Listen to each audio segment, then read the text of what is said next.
ቃና ዘገሊላ ጌታችን መድኃኒታችን ኢየሱስ ክርስቶስ በግልጽ ታምሩን ያሳየበት ስፍራ ነው። ክርስቶስ የተገኘው በአንድ ጋብቻ ላይ ብቻ ነው። በቃና ዘገሊላ ሰርግ ነበረ። የኢየሱስም እናት በሰርጉ ታደመች። ኢየሱስም ደግሞ ደቀ መዛሙርቱ በሰርጉ ተገኙ።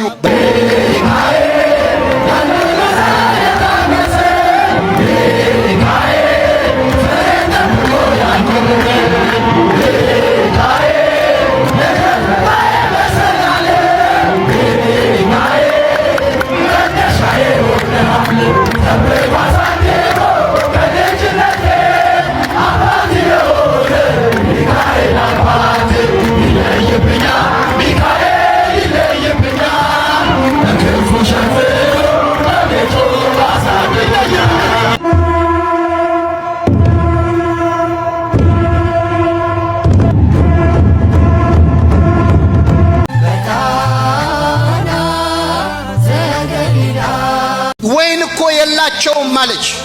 ይህን ጊዜ ክርስቶስ አንቺ ሴት ካንቺ ጋር ምን አለኝ? ጊዜ ገና አልደረሰም።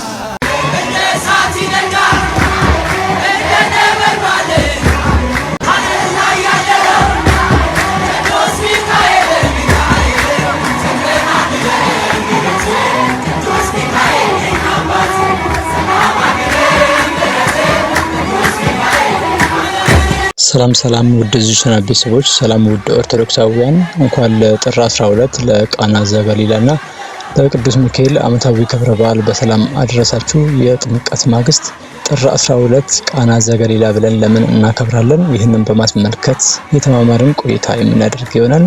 በድጋሚ እንኳን አደረሳችሁ። ሁላችሁም ኮሜንት ላይ ቅዱስ ሚካኤል እያላችሁ ኮሜንቱን አጥለቅልቁት። በቃና ዘገሊላ አምላካችን ውሃውን ወደ ወይን እንደቀየረ የኛንም ሕይወት ይባርክልን።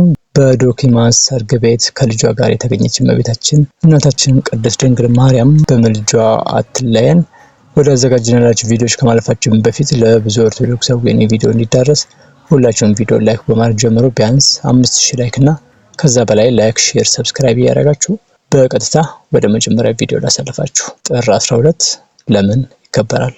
ቃና ዘገሊላ ጌታችን መድኃኒታችን ኢየሱስ ክርስቶስ በግልጽ ታምሩን ያሳየበት ስፍራ ነው። አስቀድሞ ክርስቶስ በገዳመ ቆሮንጦስ ቆይቶ የምናኔን ሕይወት ባርኮ ከቀደሰ በኋላ ጋብቻም ቅዱስ ነው ሲል በዶኪማስ ቤት በቃና ዘገሊላ ከእናቱ ከቅድስት ድንግል ማርያም መላእክትና ሐዋርያት ጋር ተገኝቷል። በዚህም አሳላፊዎቹ ወይን ባለቀባቸው ጊዜ በእመቤታችን ምልጃ ውሃውን ወደ ወይን ቀይሯል። ስለዚህም የውሃ በዓል ይባላል።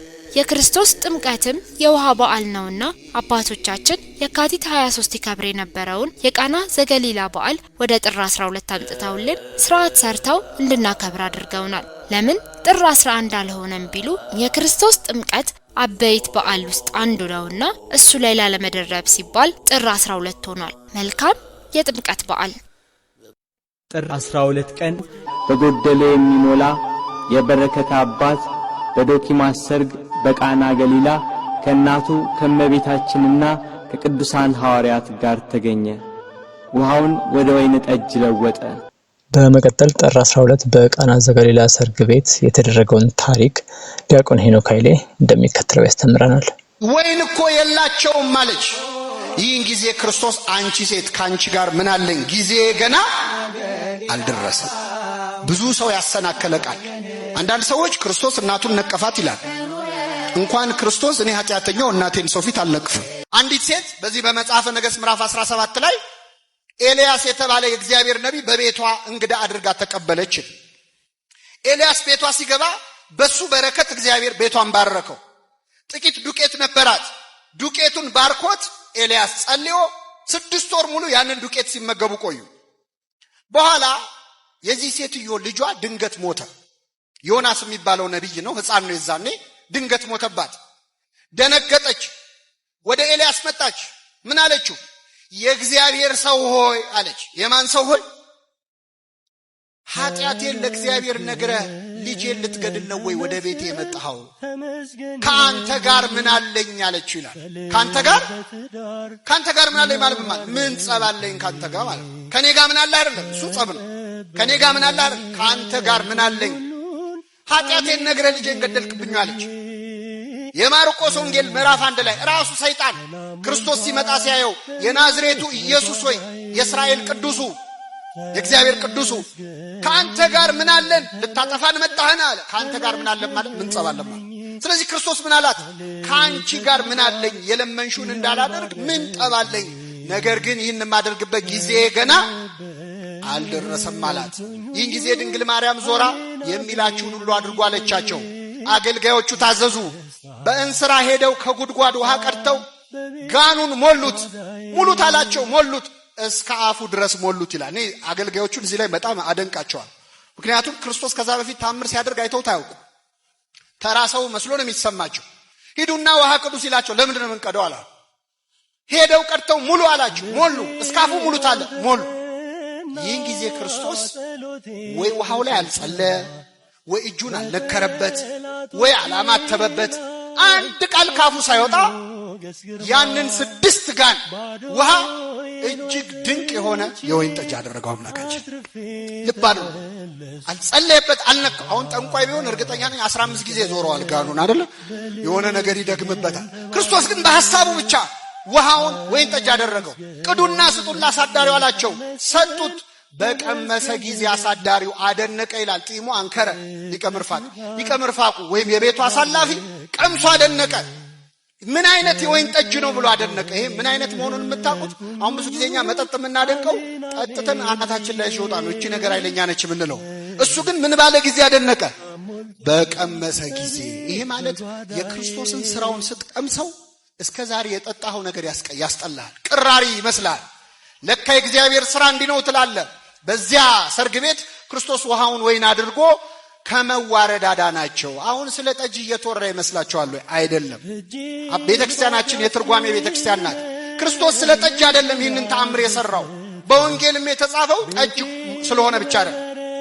በሶስተኛው ቀን በቃና ዘገሊላ ሰርግ ነበረ ማለት ሶስተኛው ቀን የተባለው ዘመነ ወንጌል ነው። የመጀመሪያው ዘመን ዘመነ አበው፣ ሁለተኛው ዘመን ዘመነ ነቢያት፣ ሶስተኛው ዘመነ ወንጌል ነው። በሶስተኛው ቀን በዘመነ ወንጌል ሰርግ ነበረ የተባለው በድንግል ማርያም ማህፀን ውስጥ የተፈጸመውን የአምላክና የሰውን ጋብቻ የቤተ ክርስቲያንና የክርስቶስን አንድነት። ከሶስቱ ቀን በፊት የኢየሱስ እናት ቀድማ በዚያ ነበረች የተባለው ከዘመነ ወንጌል፣ ከዘመነ ነቢያት፣ ከዘመነ አበው በፊት ድንግል ማርያም በአምላክ ሕሊና ታስባ ትኖር ነበር። ሶስተኛው ቀን ማለት ወንጌል ነው። ድንግል ማርያም ሽማግሌ እንደሚላክ እግዚአብሔር ገብርኤልን ሽማግሌ አድርጎ ልኮ ይሁንልኝ አሰኝቶ በማህፀኗ ውስጥ አምላክና ሰው ጋብቻ ፈጸሙ። የተጋቡት ክርስቶስና ቤተክርስቲያን፣ ትስብእትና መለኮት፣ ሰውና አምላክ፣ ፈጣሪና ፍጡር ናቸው። በድንግል ማርያም ማህፀን ሰርግ ሆነ። እሷ ሰርግ ቤት ነች። ከብካብ ንጹህ እንላታለን። ንጽሕት የሰርግ ቤት ናት። በእሷ ማህፀን ውስጥ አምላክና ሰው ተጋቡ፣ ሰርግ አደረጉ። የሙሽራና የሙሽሪቱ ቤተሰብ እንደሚኖሩት በሰርግ ላይ ሰውና አምላክ አብረው ዘመሩ። ሰውና መላእክት አብረው ዘመሩ ስብሐት ለእግዚአብሔር ብለው። ሰርጉ የተካሄደው በድንግል ማህፀን ነው። 9 ወር በማህፀኗ ውስጥ ተሞሸረ እግዚአብሔር። ሰውና አምላክ አንድ ሆኑ። የተወለደበት ቀን ደግሞ ከጫጉላ የወጣበት ቀን ነው። ከማህፀኗ ሙሽራ ከጫጉላ እንዲወጣ እግዚአብሔር ካንቺ ወጣ። እመቤቴ ማርያም ሆይ ምን ይበልሽ? ልደቱ ማለት የሰርግ ቀን ነው። ከመመራዊ ዘይወፅም ጽርሁ ከአዳራሹ እንደሚወጣ ሙሽራ የወጣበት የተወለደበት ቀን። ስለዚህ በሶስተኛው ቀን ሰርግ የነበረ የተባለው አምላክና ሰው ተዋህዱ ነው። ወይን እኮ የላቸው። ወይን የተባለው የክርስቶስ ደም ነው። ወይን የተባለው ውሃውን ወይን አረገው። ሐሙስ ዕለት ደግሞ ወይኑን ምን አረገው? ደም አድርጎት። ወይን እኮ የላቸውም ማለት ልጄ ሆይ ደምህን ስጋህን ስጣቸው ማለት ነው ለሰው ልጆች።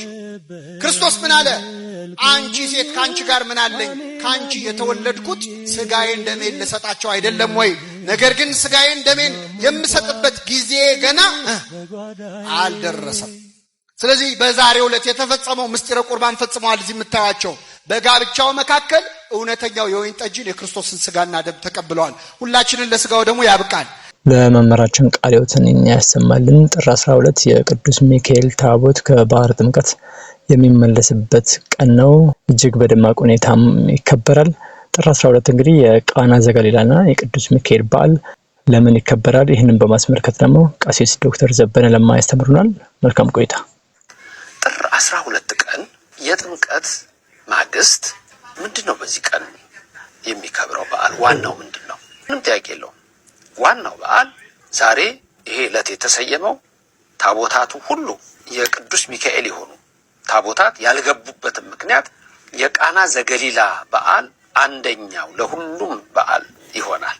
ሁለተኛው በዓል ደግሞ ቅዱስ ሚካኤል ሊቀ መላእክት ነው። የትኛው ነው ዋና አብይ ስትሉ ቃና ዘገሊላ ነው። ሁለተኛው በዓል ደግሞ የቅዱስ ሚካኤል ነው። የቃና ዘገሊላ ዕለት ምን ሆነ? ቅዱስ ሚካኤል ዛሬ ምን አደረገ? የቃና ዘገሊላ በዮሐንስ ወንጌል ምዕራፍ 2 ከቁጥር 1 እስከ 11 ያለው እግዚአብሔር ቃል የሚነግረን ነው። በሶስተኛው ቀን በቃና ገሊላ ሰርግ ነበረ። የኢየሱስ እናት በዛ ነበረች፣ ደቀ መዛሙርቱም ኢየሱስም በዛ ነበረ። ከዛ በኋላ ምንድን ነው? ወይ ጠጅ አለቀ። ሰውየው ተጨነቀ። እመቤታችን ልጇን አማለደች። እምትይኝ ሁሉ አድርጋለሁ፣ አንቺ ሴት ካንቺ ጋር ምን አለኝ አላት። እሷም ልጄ የሚላችሁን አድርጉ አለች። 6 የድንጋይ ጋኖች ውሃ ተመሉ። እየቀዳችሁ ስጡ ሲላቸው የጣፈጠ ወይን ሆነ። ሰው ሁሉ አደነቀ ነው የሚለው። ደቀ መዛሙርቱም ይህንን ተመለከቱ። ኢየሱስ ክርስቶስ አምላካችን መድኃኒታችን ሕይወታችን የመጀመሪያውን ተአምር አደረገ ይላል። የመጀመሪያው ተአምር ሲል ከቃና ዘገሊላ በኋላ ሌላ ተአምር አልተደረገም ወይም ከዛ በፊት አልተደረገም ማለት አይደለም። ከዛ በፊትም ተአምር አለ፣ ከቃና ዘገሊላ በኋላ ተአምር አለ። ሲጀምር ራሱ በሶስተኛው ቀን የሚለው መቼ ነው? ከተጠመቀ በሶስተኛው ቀን አይደለም። ጌታችን ተጠምቆ ሳይውል ሳያድር ወደ ገዳመ ቆሮንቶስ ሄደው እሱን አስበነው ወደ የካቲት ውስጥ አብይ ጾም እንጀምራለን። ስለዚህ ከጾሙ ከቆሮንቶስ ሲመለስ በሶስተኛው ቀን እሱን በሰፊው እንማማራለን። እግዚአብሔር እድሜና ጤና ይስጠን። ብዙ ሚስጥር እንሰማለን። መታደል ነው። እግዚአብሔር ቃል ሰው የዓለም ነገር ይሰማ የለም እንዴ? ይሄ እኮ መታደል ነው። አሁንም ረድኤቱ ከኛ ጋር ይሆነልን እና በቃና ዘገሊላ ሰርግ ነበረ። በዛ ሰርግ ቤት የሆነውን ተአምር የምናከብረው ጥር 12 ቀን እንደ ዛሬ ባለ ቀን ነው። ውስጡ ሚስጥር አለው። 6 የድንጋይ ጋኖች 6ኛው ሺህ ነው። 5500 ዘመን ሲፈጸም ክርስቶስ አምላካችን ከሰማይ ሰማያት ወረደ። 6ኛው ሺህ መጀመሪያ ማለት ነው። ስጋውን ደሙን በቀራንዮ ሰጠን። ጊዜ እኮ አልደረሰም ገና የሚላት እናታችን እመቤታችን እኮ ከስጋይ ስጋ ከነፍስሽ ነፍስ የነሳው በቀራንዮ አደባባይ ደሜን ስጋዬን ልሰጥ ነው። ማቴዎስ 26 ላይ ምን አለ ጌታ? በልብ መታሰቡ በቃል መነገሩ ከፍ ከፍ ይበልና ህብስቱን አንስቶ ቆረሰ፣ ባርኮ ቆረሰ፣ ሰጣቸው፣ ቀምሶ አቀመሳቸው። ጽዋውን አንስቶ ቀደሰ፣ ቀምሶ አቀመሳቸው። እንዲህ አላቸው። ታላቅ በዓል ነው። ይሄ ዋናው በዓል ነው። ሁለተኛ ደግሞ ስለዚህ ጥር 12 ቀን እስራኤል የተባለ ያዕቆብ በቅዱስ ሚካኤል ተራዳይነት እግዚአብሔር መልአኩ ሚካኤልን ልኮ ከወንድሙ ከኤሳው የዳነበት እንደገና ደግሞ ዮርዳኖስን አሻግሮ ወደ እናቱ ወንድም ወደ ላባ ሄደ። እዛም ደግሞ እንዲኖር ያደረገው ቅዱስ ሚካኤል ነው። ስለዚህ ዛሬ ወንድሙ ኤሳው ሊገለው ጥር 12 በዚህችም ቀን የክብር ባለቤት ጌታችንና መድኃኒታችን ኢየሱስ ክርስቶስ በቃና ዘገሊላ ያደረገውን ተአምር ምክንያት በማድረግ በዓሉ ይከበራል። ቃና ዘገሊላ በቀጥታ ትርጉም የገሊላዋ ቃና ማለት ነው። እንደ ኢትዮጵያ ኦርቶዶክስ ቤተክርስቲያን አስተምህሮ በጥምቀት በዓል ማግስት ጥር 12 ቀን የቃና ዘገሊላ በዓል ይከበራል። ይህ በዓል ከጌታ ጥምቀት በዓል ጋር ተያይዞ በድምቀት የሚከበር መጽሐፍ ቅዱሳዊ ዳራ ያለው በዓል ነው። በዓሉ ቃና ዘገሊላ የሚል ስያሜ ያገኘው ጌታችንና መድኃኒታችን ኢየሱስ ክርስቶስ የገሊላ ክፍለ ሀገር በምትሆን ቃና በተባለችው ቦታ በፈጸመው ተአምር መነሻነት ነው። የቃና ዘገሊላ ጥንተ ነገሩ ወይም ታሪኩ የተፈጸመው የካቲት 23 ቀን ነው። ነገር ግን አባቶቻችን የውሃውን በዓል ከውሃ በዓል ጋር ለማክበር ብለው የካቲቱን በዓል ወደ ጥር 12 አመተውታል። ይህም ውሃው ወደ ወይን የተለወጠበትን በዓል ከጌታ ጥምቀት በዓል ጋር ለማስተሳሰር ለማስኬድ ነው። በመሆኑም የቃና ዘገሊላ በዓል ጥር 12 ቀን ይከበራል። በቃና ዘገሊላ ምን ተፈጸመ የሚለውንም ስንመለከት ጌታችንና መድኃኒታችን ኢየሱስ ክርስቶስ የገሊላ ክፍለ ከተማ በምትሆን በቃና በተደረገ ሰርግ ላይ ከእናቱ ከድንግል ማርያም ጋር ተገኝቶ ነበር። የጌታ የኢየሱስ እናትም በዚያ ነበረች እንዳለ ቅዱስ ዮሐንስ በወንጌሉ ዮሐንስ ምዕራፍ 2 ቁጥር 1 ላይ እመቤታችን ለሰርገኞቹ ዘመድ ነበረችና ከልጇ ከወዳጇ ከኢየሱስ ክርስቶስ ጋር በሰርጉ ላይ ታድማ ነበር። እናትን ጠርቶ ልጅን መተው ስርዓት ስላልሆነ፣ በተጨማሪ ደግሞ ደቀ መዛሙርቱን ከጌታ ጋር በሰርጉ ታድመዋል። ይህም መምህርን ጠርቶ ደቀ መዛሙርቱን መተው ስርዓት ስላልሆነ ተገቢም ስላልሆነ ነው። የሰርጉ ስነ ስርዓት በሰመረና በአማረ መልኩ እየተከናወነ ሳለም በድንገት የወይን ጠጅ አለቀ። አስተናባሪዎቹ በጭንቀት ባህር ሰጥመው ምን እንደሚያደርጉ ግራ ገብቷቸው በጠበባቸው ጊዜ የችግር ጊዜ ደራሽ የሐዘን ጊዜ አጽናኝ የሆነችው የአምላክ እናት ድንግል ማርያም ቅዱስ ገብርኤል እንደተናገረው በጸጋ የተሞላች ናትና ምንም ሳይነግራት የልቦናቸውን ጭንቀት አይታ ጎደላቸውን ተመልክታ ወደ ልጇ ወደ ኢየሱስ ክርስቶስ ዘወር ብላ ወይን ጠጅ እኮ አለቀባቸው አለችው። እርሱም መልሶ አንቺ ሴት ካንቺ ጋር ምን አለኝ? ጊዜ ገና አልደረሰም አላት። እመቤታችን ለአገልጋዮቹ የሚላችሁን ሁሉ አድርጉ አለቻቸው። ጌታም በቦታው የነበሩ 6 ቀኖችን ውሃ ሞልተው እንዲያመጡ አዘዛቸው። ውሃውንም ወደ ወይን ለውጠው ለሊቀ መርፋቅ ወይም ለአሳዳሪው እንዲሰጡ ታዘዘ። አሳዳሪውም ወደ ወይን የተለወጠውን ውሃ በቀመሰ ጊዜ አደነቀ። ከወዴት እንደመጣም ስላላወቀ ሙሽራውን ሰው ሁሉ አስቀድሞ መልካሙን የወይን ጠጅ ያቀርባል፣ ከሰከሩም በኋላ መናኛውን ያቀርባል፣ አንተ ግን መልካሙን እስከ አሁን አቆይተሃል አለው። ወይኑም በሰው እጅ አይደለ በሰማያዊ አባት የተዘጋጀ ስለነበር ጣፋጭና ልብን የሚያስደስት ነበር። የድንግል ማርያም አማላጅነት በቃና ዘገሊላ።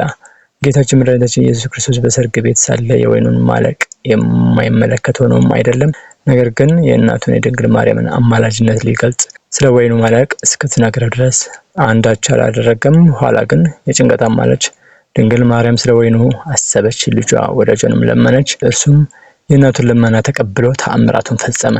እናታችን ቅድስት ድንግል ማርያም ሳይነግሯት በልብ ያለውን የምታውቅ የምትመረምር እናት ናትና ለሰርጉ አስተናባሪዎች ይሄ የጎደለ ሳይሏት የልቦናቸውን ሐዘን ተመልክታ ከልጇ ከወዳጇ አማልዳ የጎደለውን ሞልታለች፣ ያስጨነቃቸውንም አርቃለች። ታዲያ ሳይነግሯት የልብን አይታ ከማለደች ስሟን ጠርተው ለሚለምኗትማ እንዴት አብልጣ አታማልድ። የበዓሉ በረከት ተሳታፊዎች ያድርገን። መልካም በዓል ይሆንላችሁ። ውድ የናታን ሚዲያ ቤተሰቦች በዛሬው ቪዲዮ ጠቃሚ የሆነ መንፈሳዊ ትምህርት እንዳገኛችሁበት ተስፋ እናደርጋለን። ጥር 12 የቃና ዘገሊላን በዓል ምክንያትም በማድረግ በዓሉ ለምን ይከበራል በሚል በሰፊው ተማምረናል። ቪዲዮ ለብዙ ኦርቶዶክሳውያን ይደርስ ዘንድ ቪዲዮ ላይክ፣ ሼር፣ ሰብስክራይብ እያደረጋችሁ ከዚህ በኋላ የምንለቃቸው ከዚህ በፊትም የተለቀቁ ቪዲዮዎች ወደ እናንተ እንዲደርሱ ቻናሉን ሰብስክራይብ በማድረግ የደወል ምልክቷን መጫንም አትርሱ። በውጭ ሀገራት ያላችሁ ቻናሉን ለማገዝ በሱፐር ቻት እንዲሁም በሱፐር ታንክስ ቻናሉን መደገፍ ትችላላችሁ። ከላይ ከአጠገብ ታንክስ የምትለውን በመጫን እንዲሁም በሀገር ውስጥ ያላችሁ ደግሞ ሁሌም ዝግጅቶቻችንን ስትከታተሉ ቪፒኤን በማብራት እንድትከታተሉ ስንልም እንጠይቃለን። ጆይን የሚለውን በመጫን ቋሚ ናታን ሚዲያ የሜምበርሺፕ አባል ቤተሰብ መሆንም ትችላላችሁ።